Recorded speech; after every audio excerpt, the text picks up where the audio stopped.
Hey there folks, welcome to Spectrum Pulse. We talk about music, movies, art, and culture. And today it's time to talk about the comeback album from Garth Brooks, titled Man Against Machine. It's a name that hangs over country music and will probably never be forgotten. An artist who is one of the greatest selling musical acts of all time and is probably most responsible for leading the popular resurgence of country music in the 90s. For me, it's music I didn't just grow up with this, but material I would consider formative in shaping some of my deep-seated love of country music even today. I grew up with his CDs in the car pretty much since I was born, and I can look back on many of his albums as having some absolutely stellar songs I love even today, and honestly being some pretty damn great albums, all things considered. Yeah, at this point you all know who I'm talking about. But as a music critic now, Garth Brooks is one of the more complicated acts to really talk about. His most famous and iconic songs, Friends in Low Places, The Dance, Unanswered Prayers, and especially one of my personal favorites, Thunder Rolls, they show up on his earlier albums. But throughout the early to mid-90s, he maintained a damn impressive level of quality across multiple releases. But as the decade wore on, things started to get a little shakier. Everybody looks at the fascinatingly disastrous Chris Gaines project as the real breaking point, but to me the wheels are starting to come off as early as his album Sevens previously. He made a modest comeback of sorts on Scarecrow, but at that point he stopped making albums altogether, and after a few years he spent retired, he went back to performing and has been consistently making a fortune doing so without putting out any new music. See, here's the thing about Garth Brooks. Many have put forward the point that he's less of the artist than as the professional businessman and entertainer. A little bit analogous to Jay-Z if Jay-Z had actually retired after the Black Album. Because, well, let's be fair here, Garth Brooks is still a pretty damn good songwriter and a powerful presence behind the microphone. And look, while the Chris Gaines experiment is dated and embarrassing now, it's not hard to theorize that it was Garth Brooks taking a chance artistically that the public chose to reject en masse in favor of his more lukewarm middle brown material packaged through lucrative deals signed with Walmart. The public didn't seem to want Garth Brooks as an artist, regardless of the quality, and you know what, that bugs me. Granted, it's not like he hasn't embraced the businessman mold to the point where his army of lawyers have ripped every single music video of his off of YouTube, a move where even Prince would tell him to back off. It's gotten to the point where Garth Brooks launched his own musical distribution system rather than work with iTunes. And to me, this all strikes me as monumentally short-sighted. Sure, I remember Garth Brooks, and his older fans will remember him, but YouTube is how most of the youth today across the world disseminates and remembers culture, and purposefully fighting against it is an easy way to lose a younger audience and write yourself out of the history books, especially when Billboard counts YouTube streams these days for chart positioning. So in other words, this album with its singles probably will not be charting on the Hot 100 without YouTube. Well, what this all means is that for the first time in a long time, I'm not including backing music from this album, half because his lawyers would use YouTube's broken content ID system to prosecute a case that they'd eventually lose under Section 29.1 of the Canadian Copyright Act, but would still make my life a living hell simply because they can, and half because I want to make a point here. But you know what, that's asinine business practices. We're here to talk about the actual music of the album. And you know what, I'll admit, I was really excited. I grew up with Garth Brooks. He made some of my favorite country music songs of all time. And now he's back with a new album, Man Against Machine. You're damn right I was excited about this. So, how is it? Well, here's the thing. Knowing what I do about Garth Brooks and his style and persona, Man Against Machine is exactly the sort of album that I would have expected that he would make today. A thoroughly 90s inspired album from the melodic progressions to some of the lyricism that barely shows any influences of modern country music. Forget any touches of bro country, Garth Brooks has returned to the neo-traditional yet pop-angled country music that he pioneered in the 90s, which makes it a decidedly different animal than most country released today. Unfortunately, it's also the sort of album that shows he really hasn't learned or advanced artistically in those long time off, which will likely delight his fan base, nay, more of the same, but also means this record can feel a little bit scattershot, or its absolute worst pandering to some of that fan base's sensibilities. Now, that's not saying this album is bad by any stretch. The return of certain elements that really worked in the 90s is definitely welcome, and it's really appreciated, and there are a fair few number of songs I liked on this album, but it's also inconsistent, a little bit messy, and definitely has its moments that would have exasperated me just as much 15 years ago as they would now. So okay,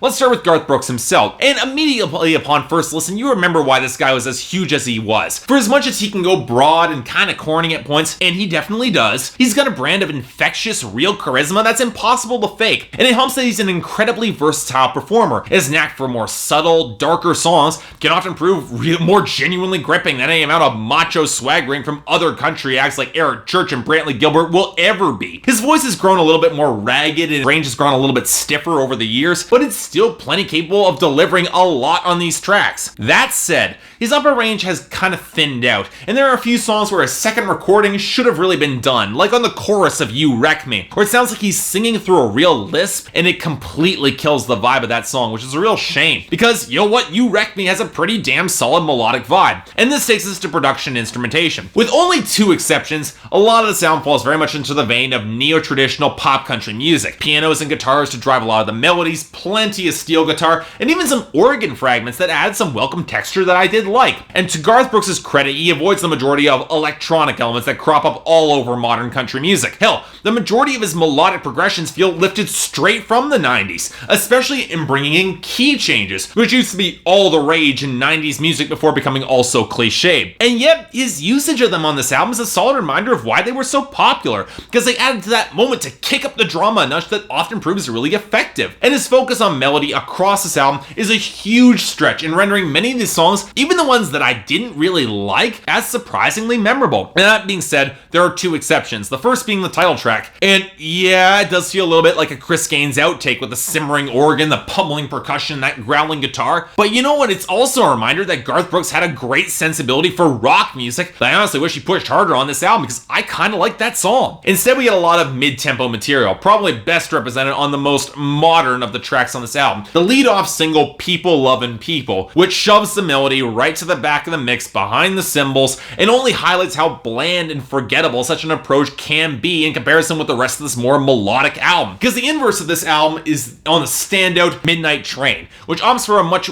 better balance with distinctive textured percussion, but then it matches it with acoustic strumming, steel guitar, and the piano a little bit more heightened in the mix, and honestly it comes across a lot better. But of course, it all comes down to the songwriting. And you know, I'll say this for Garth Brooks. I do love that he and his songwriters prefer to tell stories rather than a rattle-off checklist of country cliches like most bro-country acts tend to do. It's a refreshing return to form that doesn't just demand creativity, but actually infuse some of these songs with more distinctive drama. And to his credit, Garth Brooks does opt to tell some interesting stories. Nothing all that visceral would come across as inaccessible to most of his fan base, but you know what, there's some nuance here. His struggle to get over a girl on Midnight Train that shows him failing to find solace in God and booze. How it's okay to show emotion and feel some real heartbreak on Send 'Em On Down the Road. And in the most hilariously self-aware song on this album, he tries to convince a man who's out fishing to build a business out of something he loves on the song Fish, only to realize that the man is doing it as a way to relax and decompress, something that Garth Brooks might want to try doing. And then of course he gets straightforward country tracks like the pun-heavy Rodeo and Juliet, the breakup track Tacoma, and Wrong About You, which could have been stretched into an entire song beyond its extremely short and almost fragmented nature. Hell,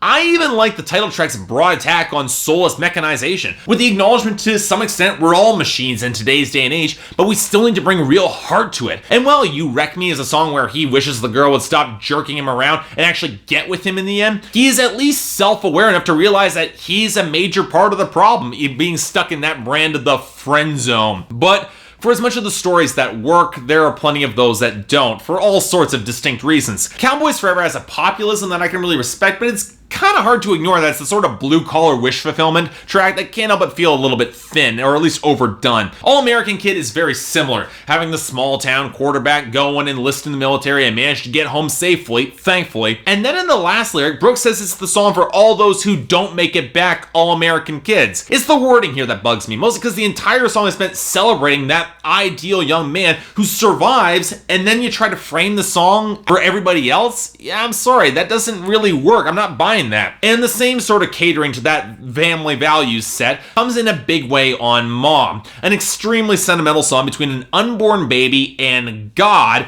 glorifying motherhood that the pro-life movement will appropriate for their cause the second they hear it. Yeah, it's a pretty melody to be sure, but it's a little bit syrupy and slick for me. I can say something similar if She's Tired of Boys, a duet with his wife Trisha Yearwood, where the young girl confesses to being tired of younger guys looking for a real man's man, even though in the first verse it references Brooks as being old enough to be called her dad, which just strikes me as a little bit too close to wish fulfillment for Garth Brooks' older male fan base. And then you get the song Cold Like That. And okay, look, I get the sentiment where Garth Brooks wishes that he could be as cold and emotionally cut off as the woman who plainly wrecked his heart and then just moved on without a care. And you know, I definitely like the nuance that she was burned in the past in order to be like that. But you know what? As a song with the outright aggressive lyrics like I could be the train for the change, you could be the one tied to the track, it's over the top, melodramatic, more than a little bit pissy, and it's a pretty blatant retracing of She Don't Love You by Eric Posley, which is one of the best songs of the year and played the concept with a lot less anger and a lot more genuine regret and sympathy and sorrow, and honestly comes across a hell of a lot better. So okay, at the end of the day, this album is effectively critic proof, at least for me. Garth Brooks' fan base will happily take new material simply because it's Garth Brooks, and for everyone else, with a combination of the lead-off single Going Nowhere and barely any mainstream web presence, Garth Brooks has done a lot to really alienate newcomers, or at least not even be on their radar. That said, speaking as a longtime fan, is this album worthwhile? Honestly, it's kind of hit and miss. Sure, I appreciate the strong country flavor, the story-driven songwriting, and Garth Brooks still being a powerhouse of a performer, but the album itself finds itself bogged down in sentimentality, a lack of real killer singles, and pandering directly to that established older demographic that constitutes the majority of his fan base. And you know what? That doesn't ring nearly as strong or impactful for me. So on that note, it's a 6 out of 10,